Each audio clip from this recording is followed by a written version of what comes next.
Everyone most welcome है आप सभी का। आज के सेशन में हम सभी पढ़ रहे हैं प्यारे साथियों हिंदी। और हिंदी में आज हम जो है एक बहुत ही बढ़िया टॉपिक पढ़ने जा रहे हैं और परीक्षा में अमूमन क्वेश्चन आते हैं और इस टॉपिक का नाम है आपका क्रिया। ठीक है, तो आप इस टॉपिक को बहुत अच्छे से आपको समझना है और यहाँ से आपकी परीक्षाओं में अमूमन क्वेश्चन आते हैं। तो आज का टॉपिक जो है वो है हमारा क्रिया। ठीक है, तो सबसे पहले हम बात करते हैं कि आखिर क्रिया है क्या। तो देखिए, सबसे पहले हम नज़र डाल लेते हैं इसकी परिभाषा पर ही। तो परिभाषा की अगर मैं बात करता हूँ इसमें, तो आप सभी मेरे साथ नोट्स जरूर बनाएंगे, इस बात का विशेष कर ध्यान रखना है। ठीक है, तो देखिए, लिखिए मेरे साथ, जिस शब्द से किसी कार्य, जिस शब्द से किसी कार्य के करने या होने का बोध होता है उसे क्रिया कहते हैं। तो जिस शब्द से किसी कार्य के करने या होने का बोध होता है उसे हम क्या बोलते हैं, क्रिया कहते हैं या कार्य कहते हैं। ठीक है, क्रिया कहते हैं। ठीक है, जैसे एग्जाम्पल, जैसे चलना क्या है, मैं चल रहा हूं। ठीक है, तो ये क्या कर रहा हूं, मैं एक एक्शन कर रहा हूं। ठीक है, तो ये क्या है, काम हो रहा है। तो चलना क्या है, एक क्रिया है। चलना, खाना पीना, ठीक है, खाना पीना, सोना, रोना आदि, ये सभी क्या है, हमारी क्रिया के एग्जाम्पल हैं। जैसे चलना, तो मैं देखो चल रहा हूं, एक्शन आपको कार्य करने या होने का बोध होगा यहाँ से। खाना या पीना, सोना, रोना आदि, ये सब क्या है, आपकी क्रिया है। आशा करता हूँ ये चीज़ आपको क्लियर हो चुकी होगी।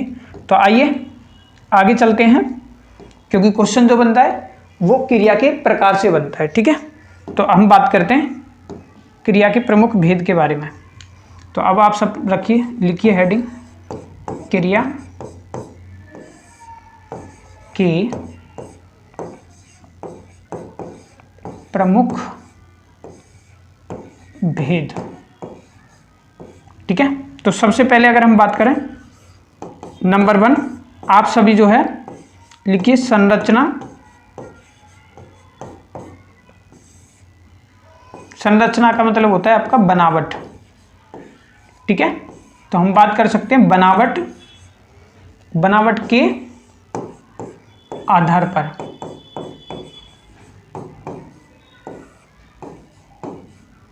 तो देखिए, क्रिया के भेद की बात करें तो सबसे पहला जो भेद हम पढ़ने वाले हैं वो संरचना। संरचना का मतलब होता है बनावट, यानी बनावट के आधार पर।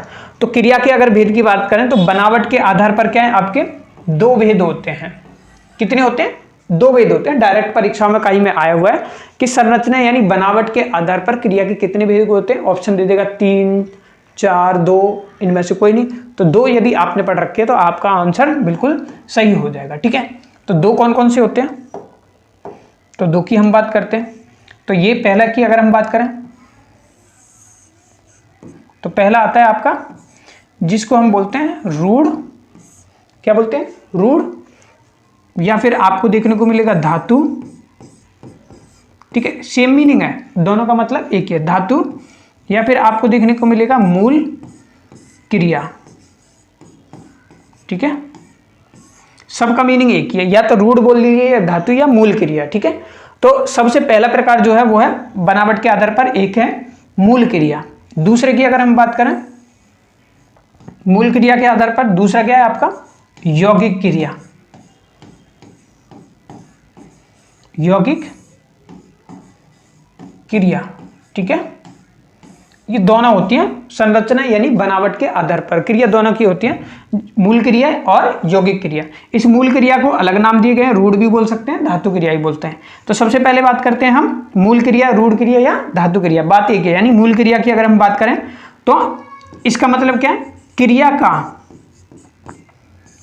का मूल रूप, क्रिया का मूल रूप क्या कहलाता है आपका, धातु कहलाता है। ठीक है, तो धातु क्रिया कौन सी हुई, क्रिया का मूल रूप ही धातु कहलाता है। कैसे, एग्जांपल से समझिए, जैसे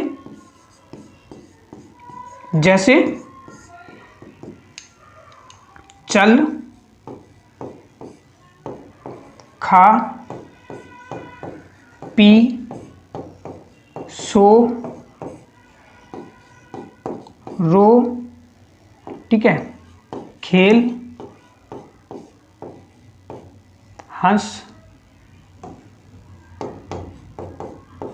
हंसना, ठीक है, हंस आदि। इसके ऊपर से बिंदी हटा लेना भाई, हंस आदि। ठीक है, चल, खा, पी, सोना, यानी क्रिया का मूल रूप। देखो कैसे, देखो ये चल है ना, और इसमें मैं क्या करूं, आपका चल से क्या बन सकता है, आपका चल में अगर ना को और दे दिया जाए तो ये क्रिया बन जाएगी, क्या बनेगा, चलना। ठीक है, तो देखो ये क्या है आपकी, ये जो है चल क्या है आपकी, एक रूढ़ है या मूल क्रिया बोल सकते हैं, या धातु है आपकी। ठीक है, तो इसीलिए हम बोल सकते हैं धातु या मूल क्रिया को प्राप्त करने के लिए क्या है, मध्यम पुरुष तू से आप प्रश्न कीजिए, आपकी निकल कर के आ जाएगी, आपकी मूल क्रिया निकल कर आ जाएगी, यानी धातु क्रिया निकल कर आ जाएगी।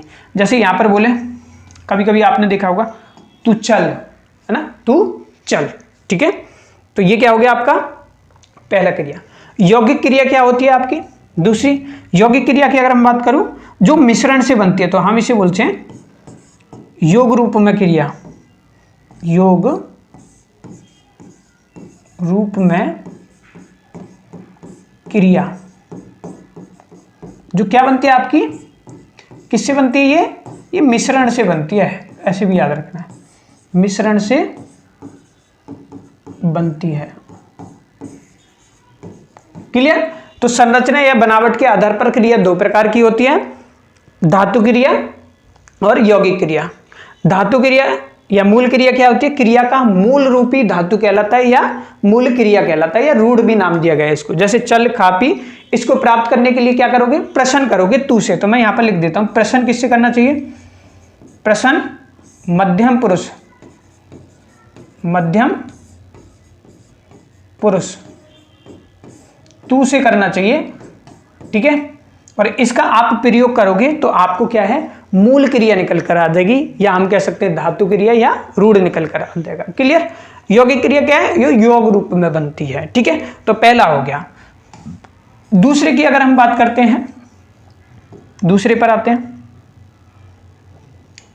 दूसरा क्या है, बी लिख देते हैं, मतलब वो ए था, ये बी हो जाएगा आपका। रचना के आधार पर, बुक किसके आधार पर बताया था अभी, संरचना के आधार पर। ठीक है, बनावट के आधार पर, संरचना या बनावट। तो ये इसकी अगर हम बात करें तो ये क्या हो जाएगा आपका, रचना के आधार पर। ठीक है, रचना के आधार पर। अब अलग अलग से पूछा जा सकता है, और मैं आपको वही कराऊंगा जो एग्जाम की दृष्टि से ज्यादा जरूरी है। तो रचना के आधार पर अगर हम बात करें तो क्रिया क्या है भाई, 5 प्रकार, 5 भेद है। तो एक एक करके पढ़ लेते हैं। तो सबसे पहले अगर हम बात करें तो सबसे पहले आती है आपकी सामान्य, सामान्य क्रिया, सामान्य क्रिया। अच्छा, सामान्य क्रिया क्या होती है सर, तो देखिए सामान्य क्रिया की हम बात करें, पहला प्रकार है, 5 प्रकार की होती है, पांचों पढ़ाऊंगा। पहला है सामान्य क्रिया, नोट साथ साथ बनाते चलिए, देखिए आपको चेंजेस देखने को मिले। सामान्य क्रिया की अगर हम बात करें, इसमें क्या होगा, केवल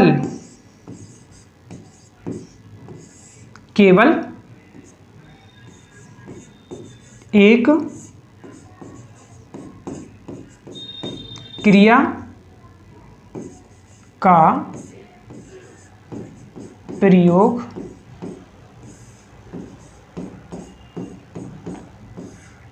होता है।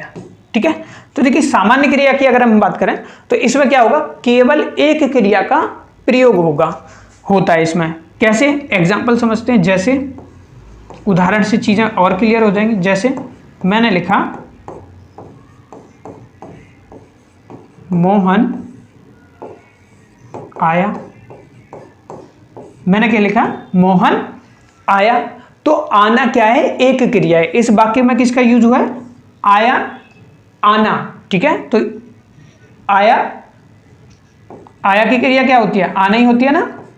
तो मोहन आया यानी एक क्रिया का यूज हुआ है, इसलिए मैं बोलूंगा ये कौन सी आपकी सामान्य क्रिया है। और एग्जांपल ले लेते हैं, जैसे मैंने किताब पढ़ी। तो फिर से देखो इस वाक्य में भी क्या है, एक क्रिया है, यानी पढ़ना क्या है आपका, एक क्रिया है, तो एक ही क्रिया है। तो सामान्य क्रिया हम किसको बोलेंगे, जिसमें क्या होगा, जिस वाक्य में केवल एक क्रिया का प्रयोग होता है उसको हम क्या बोलते हैं, आपकी सामान्य क्रिया बोलते हैं। बोलो क्लियर है या नहीं है, आशा करता हूं पूरी तरह अच्छे तरीके से क्लियर होगा। तो चलिए दूसरे पर चलते हैं। दूसरी क्रिया की अगर मैं बात करता हूं, दूसरी क्रिया जो है वो है आपकी संयुक्त क्रिया। संयुक्त क्रिया, संयुक्त क्रिया। अच्छा, संयुक्त क्रिया क्या होती है, तो आइए संयुक्त क्रिया को समझ लेते हैं। देखिए सामान्य क्रिया में केवल एक क्रिया का प्रयोग हो रहा होगा, संयुक्त क्रिया में क्या होगा, दो या दो से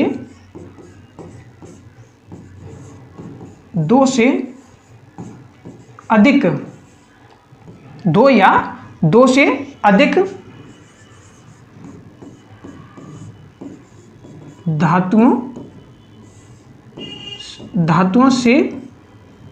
धातुओं से मिलकर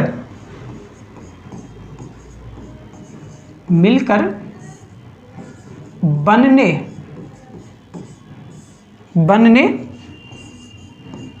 वाली क्रियाएं।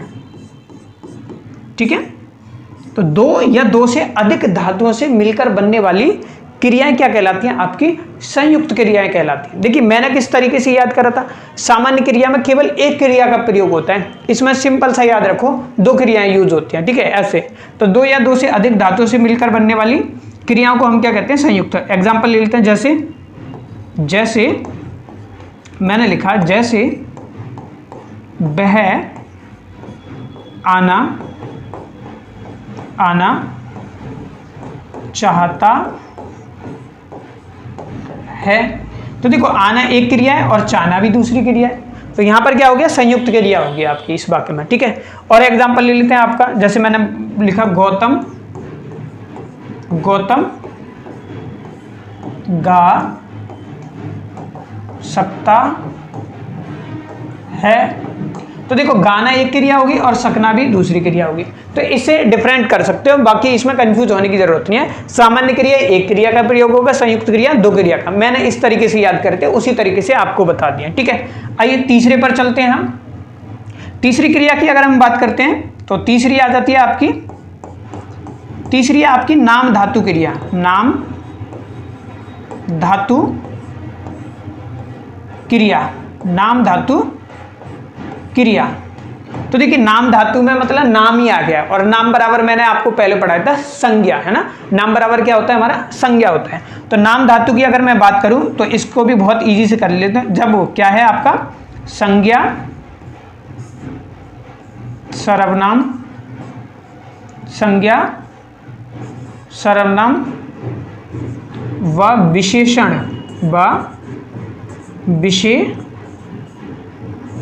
विशेषण जब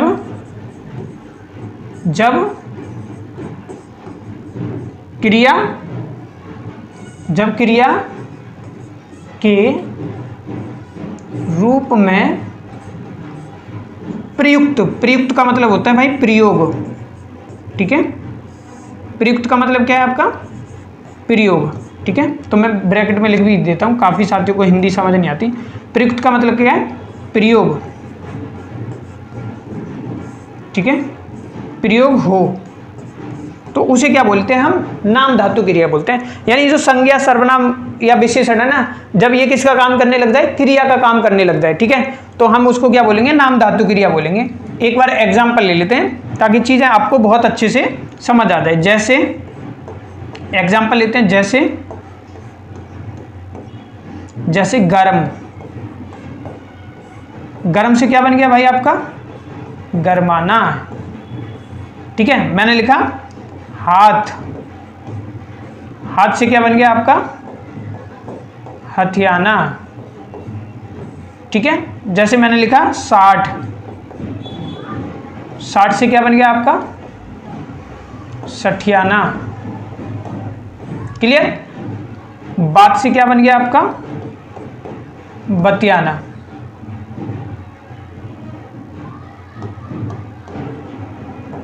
बतियाना, ठीक है। तो बस इतना सा ध्यान रखो कि संज्ञा सर्वनाम व विशेषण जब ये किसका काम करने लग जाए? क्रिया के रूप में क्या होने लग जाए? प्रयोग होने लग जाए, तो हम इसको क्या बोलेंगे? इसको हम बोलते हैं आपका नाम धातु क्रिया बोलते हैं, ठीक है। तो अच्छे से समझ आ रहा होगा, लेकिन कुछ साथी अभी भी कंफ्यूज होंगे क्योंकि वो अक्सर ये पूछते हैं, अक्सर क्लासों में मैंने देखा है कि वो ये पूछते हैं कि सर हमें तो पहचान ही नहीं आया कैसे। तो कैसे? देखो यहां पर बोला हुआ है संज्ञा या सर्वनाम हो सकता है विशेषण, जब क्रिया के रूप में क्या हो जाए? प्रयोग हो जाए, तो वहां होगा। तो देखो संज्ञा की अगर मैं बात करूं, आपको संज्ञा पढ़ा चुका हूं, तो जैसे मैं बात करूं हाथ क्या है आपका? ये है आपका संज्ञा, और इस संज्ञा से क्या बन गया? हथियाना। तो ये हथियाना को हम क्या बोलेंगे? ये है आपकी नाम धातु क्रिया, ठीक है। ऐसी देखो बात क्या है आपकी? ये है संज्ञा, और बात से क्या बन गया आपका? बतियाना, तो ये क्या बन गया आपका? ये बन गया आपका नाम धातु क्रिया। ऐसी सर्वनाम आ सकता है, ऐसी विशेषण आता है, तो कुछ भी आ जाए उसमें आपको क्या करना है? इस तरीके से पहचान आपको आनी चाहिए। तो सभी साथियों को बहुत अच्छे से समझ आ रहा है। तो अब आगे चलते हैं। अगली क्रिया के बारे में अगर मैं बात करूं तो नंबर 4 पर हम आ चुके हैं, ठीक है। नंबर 4 की अगर हम बात करें तो नंबर 4 पे हम आ चुके हैं। इसको बोलते हैं हम प्रेरणार्थक क्रिया, ठीक है। प्रेरणार्थक क्रिया, ये क्या होती है प्रेरणार्थक क्रिया? तो प्रेरणार्थक क्रिया की अगर मैं बात करता हूं प्यारे साथियों, तो इसमें क्या होता है? जब कर्ता स्वयं, जब कर्ता स्वयं क्रिया ना करके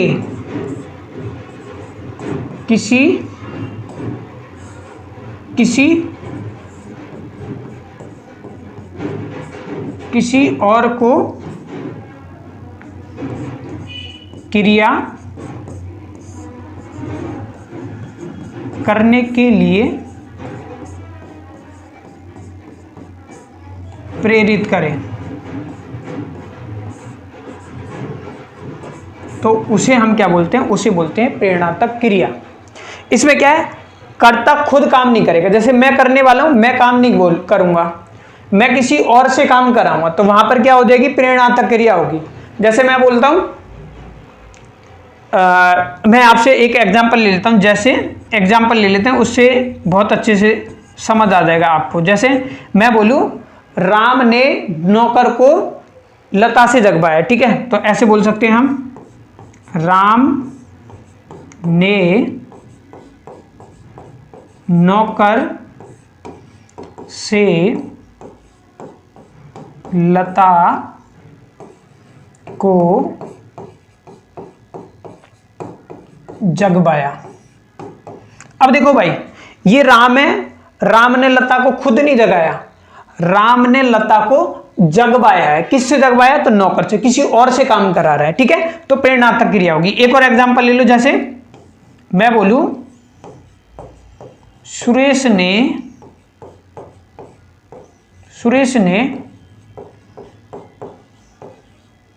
अध्यापक से कमलेश को पिटवाया। ठीक है, तो देखो सुरेश ने कमलेश को खुद नहीं पीटा बल्कि किससे पिटवाया? अध्यापक से। खुद काम नहीं कर रहा, किसी और से करा रहा, तो वहां तक वो की ये क्या होगी? प्रेरणात्मक क्रिया होगी। यानी जब करने वाला स्वयं काम ना करे, किसी और से काम करवाए, तो वहां पर कौन सी होगी? आपकी प्रेरणात्मक क्रिया होगी। आशा करता हूं आपको ये चीज बहुत अच्छे से समझ आ गई होगी। तो अब हम चलते हैं 5वीं पर। ठीक है, 5वीं कौन सी है आपकी? पूर्वकालिक क्रिया। पूर्वकालिक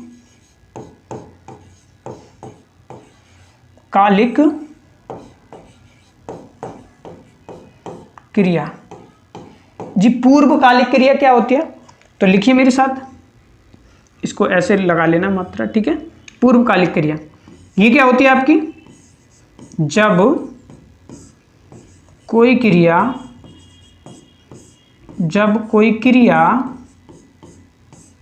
मुख्य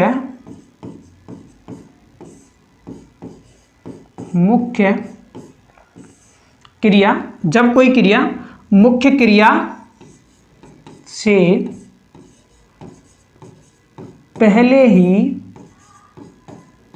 पहले ही समाप्त हो जाए तो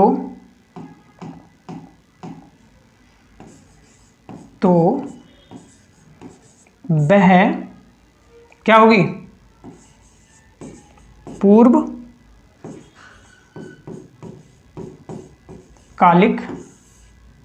क्रिया कहलाती है।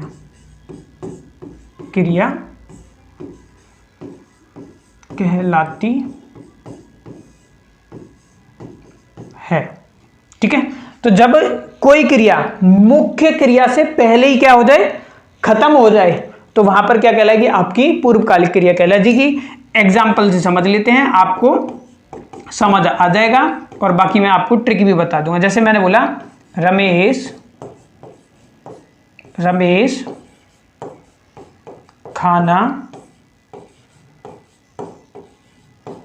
खाना खाकर सो गया। ठीक है, तो देखो रमेश, इसमें क्या हुआ? क्रिया क्या हो रही है? मुख्य क्रिया से क्या हो रही है? पहली समाप्त हो रही है ना। रमेश क्या हुआ? खाना खाकर सो गया। ठीक है, तो ज्यादातर अगर आपको पूर्वकालिक क्रिया में कंफ्यूजन भी होता है तो ऐसे शब्द आएंगे, खाकर, गाकर, ये कर शब्द ज्यादा आता है आपका। ठीक है, इसको ध्यान रखना, इससे आप पहुंचा लोगे। जैसे रमेश खाना खाकर स्कूल जाएगा। ठीक है, तो इस तरीके के जो है यहाँ पर कई क्वेश्चन जो है मतलब पहचान के लिए कर ज्यादा आता है। ठीक है, तो ये हमने जो है 5 प्रकार की पढ़ ली है। अब जो अमूमन परीक्षाओं में आता है उसको बहुत अच्छे से समझना है और यहाँ से 100% आपका आता है। और ये है आपकी तीसरे नंबर, क्योंकि ए पढ़ लिया, बी पढ़ लिया, क्योंकि हमने संरचना यानी बनावट के आधार पर पढ़ चुके हैं। दूसरा हमने रचना के आधार पर 5 पढ़ लिए। अब जो हम पढ़ रहे हैं ये मोस्ट इंपोर्टेंट और परीक्षाओं में यहां से 99.9% आपका क्वेश्चन आता है। ये है आपका क्रम के आधार पर। ठीक है, क्रम के आधार पर क्रिया। ठीक है, तो क्रम के आधार पर अगर हम बात करें, क्रम के आधार की अगर मैं बात करता हूं तो क्रिया के 2 भेद हैं भाई। 2 कौन कौन से हैं? सबसे पहले जो हम पढ़ते हैं नंबर 1, ये है आपकी सकर्मक क्रिया। सकर्मक क्रिया क्या होती है? सकर्मक क्रिया, तो आइए समझते हैं। सकर्मक क्रिया क्या है? शॉर्ट ट्रिक भी बताऊंगा, चिंता मत करो। जहां क्रिया के व्यापार, जहां क्रिया के व्यापार का फल कर्म पर पड़े, कर्म पर पढ़े, वहां क्या होगी आपकी सकर्मक क्रिया होगी। जैसे उदाहरण से लेते हैं, जैसे वह पत्र लिखता है, एक उदाहरण लिखा। पहले समझना है फिर ट्रिक बताता हूं आपको। जहां क्रिया के व्यापार का फल किस पर पड़ रहा है, कर्म पर, तो क्रिया क्या हो रही है, लिखना। क्या लिखना भाई, पत्र लिखना, ठीक है, तो कर्म पर। लेकिन ऐसे बहुत से साथियों को पहचान में नहीं होती, तो इसलिए हम क्या करते हैं, इसमें क्वेश्चन करो किससे, क्या किससे करोगे क्वेश्चन, क्या से, ठीक है, कैसे, या फिर आप करो किससे से। इन तीनों से क्वेश्चन करोगे तो आपको उत्तर जरूर मिलेगा। जैसे वह पत्र लिखता है, तो क्या लिखता है, उत्तर मिला पत्र लिखता है, तो हमने पहचान लिया ये क्या है, सकर्मक क्रिया है, ठीक है। दूसरा देखो, जैसे मैंने लिखा शेखर शेखर शेखर टीवी शेखर टीवी देख रहा है। नहीं पता चल रहा सकर्मक है या अकर्मक है, क्वेश्चन करो क्या, किससे, कैसे, किससे से, क्या देख रहा है, उत्तर मिला टीवी देख रहा है, तो हम बोलेंगे सकर्मक क्रिया है, ठीक है। तो सकर्मक क्रिया की पहचान क्या है, ऑप्शन ही देगा। सकर्मक क्रिया आपको पहचाननी है तो आपको क्या, कैसे, किसी से करिए, इसका उत्तर मिलता है तो सकर्मक क्रिया, और नहीं मिलता है तो अकर्मक क्रिया होगी। अब मैं आपको अकर्मक क्रिया पढ़ाता हूं।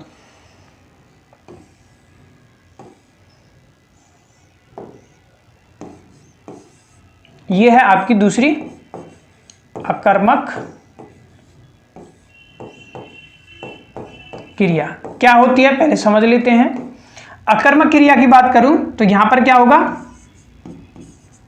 जहां पर क्या होगा, जहां क्रिया के व्यापार, जहां क्रिया के व्यापार का फल कर्ता पर पड़े,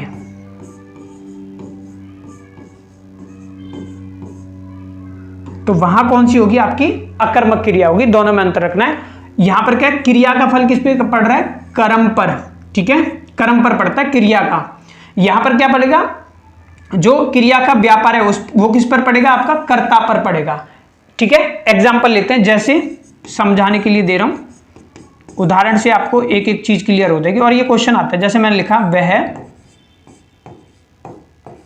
रो रहा है, वह रो रहा है, तो रोना का क्रिया है। अब बताओ यहां पर इन दोनों में अंतर समझ आ रहा है आपको, क्रिया और कर्ता में बिल्कुल अंतर है।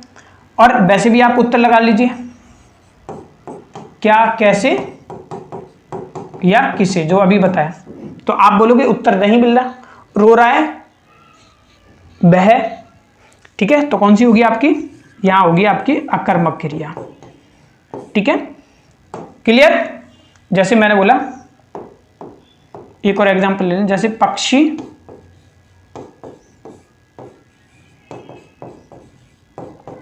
पक्षी आकाश में उड़ रहे हैं, ठीक है। तो क्या, कैसे का आंसर नहीं मिल रहा है, तो अकर्मक क्रिया होगी, ध्यान से देखना है इसको। तो इसीलिए आपको क्या करना है, इस पॉइंट को बहुत अच्छे से लिखना है, नोट करके, किसकी, इसकी पहचान, सकर्मक और अकर्मक की, सॉरी, पहचान, ठीक है। कैसे करोगे, क्रिया से क्या करेंगे, क्रिया से क्या करेंगे भाई, क्रिया से करते हैं क्या, कैसे या किसे, लगाकर क्या करना है आपको, लगाकर क्या करना है आपको, प्रश्न करना है, प्रश्न करें, और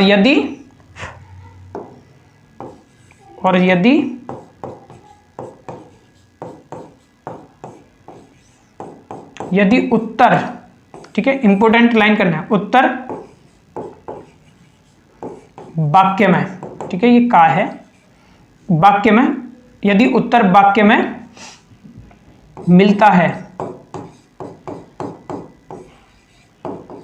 मिलता है तो अपनी भाषा में लिखवाना, तो क्या होगी आपकी सकर्मक क्रिया, ठीक है, सकर्मक क्रिया होगी। और यदि उत्तर नहीं मिलता है, उत्तर नहीं मिलता है तो कौन सी होगी, तो होगी आपकी अकर्मक क्रिया, अकर्मक क्रिया होगी। पहचान के लिए शॉर्ट ट्रिक है आपकी, इतनी जो मैंने आपको बताई है, ठीक है, ये है आपकी, इसको ऐसे भी लिख सकते हैं शॉर्ट ट्रिक।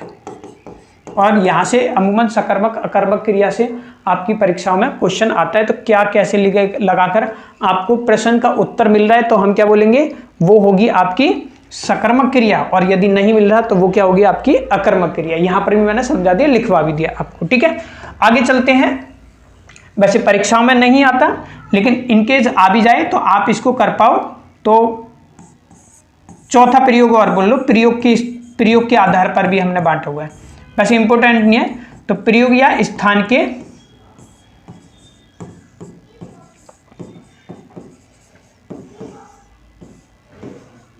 के आधार पर दो हैं, कौन कौन से हैं, जल्दी करते हैं, काफी बड़ी वीडियो हो गई तो मैं फटाफट से खत्म कर रहा हूं, कोई दिक्कत नहीं।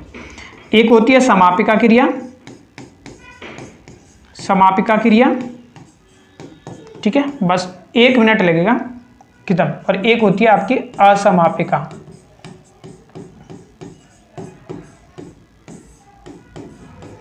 ठीक है, तो समापिका क्रिया और असमापिका क्रिया। समापिका क्रिया क्या होगी, ये वाक्य के समापन पर यूज होगी, मतलब एंड में यूज करते हैं, समापन पर प्रयोग करते हैं। जैसे मैंने लिखा, एग्जाम्पल देख लो, जैसे वह कहानी लिखता है, परीक्षा में कभी आता है, वैसे ज्यादा जरूरी नहीं है, लेकिन फिर भी मैंने करा दिया। वह कहानी लिखना क्या है, एक क्रिया, लिखना क्या है, क्रिया है, कहां पर यूज हो रही है, वाक्य के अंत में। लेकिन असमापिका क्या होगी, वाक्य के बीच में, तो ऐसे लिख सकते हैं, वाक्य के मध्य में, वाक्य के मध्य में प्रयोग होगी है, ठीक है। कैसे, जैसे मैं बता देता हूं आपको, वह मर गया, अभी उसकी इतनी उम्र नहीं थी, उतनी की जगह इतनी लिखो भाई, इतनी उम्र नहीं थी, ठीक है। तो मैंने बता दिया, प्रयोग यानी स्थान के आधार पर आपकी समापिका क्रिया, असमापिका क्रिया। समापिका क्रिया मतलब समापन पे यूज होगी, बाकी असमापिका मतलब बीच में यूज होगी। तो ये था आज का वीडियो, मिलते हैं आपसे नेक्स्ट वीडियो में। Thank you for watching.